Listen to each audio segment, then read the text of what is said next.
আদিবাসীদের একটি জনপ্রিয় খাবার আপনাদেরকে তৈরি করে দেখাবো। সবাই ভিডিওটি শেষ পর্যন্ত দেখবেন। হ্যালো এভরিওয়ান, সবাই কি অবস্থা, কেমন আছেন? দেখতে পাচ্ছেন এটা হচ্ছে বাঁশ পাতা মাছ। পাতা মাছ বললেও সবাই চিনে থাকে। তো আমি 3টি উপকরণ দিয়ে আজকে রান্না করে দেখাবো আমাদের প্রিয় খাবার মাছ, ধনের পাতা আর হচ্ছে চালটা। দেখতে পাচ্ছেন আমি চালটা কেটে রেখেছি, পেঁয়াজ আর হচ্ছে ধনের পাতা।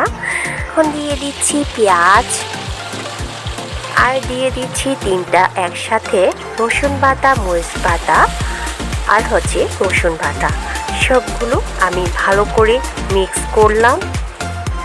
এখন দিচ্ছি লবণ আর জিরা গুঁড়া আর হলুদ, আপনারা পরিমাণ মতো দিয়ে দিবেন, যার যেমন স্বাদ।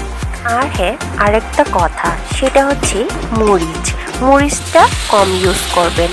টক জিনিস যখন রান্না করবেন তখন মরিচ কম ইউজ করবেন, না হলে আপনাদের স্বাদটা থাকবে না, হয়তো বা খেতেও ভালো লাগবে না। তো এখন দিয়ে দিচ্ছি হচ্ছে মাছ। দেখেন এখন অন্য কালারে হয়েছে আমার। এখন আমি এটাকে আবার ঢাকনা দিয়ে অফ করে রাখবো। কিছুক্ষণ পর আবার পানি দিব, যেমন রান্না ঝোল খেতে মন চায় সেই পরিমাণে দিয়ে দিব। তো এটাকে আবার আমি অফ করে রাখবো। এখন আমি চাটা দিয়ে দিচ্ছি। চাটা হচ্ছে আমার খুব একটা প্রিয় খাবার। দেওয়ার পর আমি কিছুক্ষণ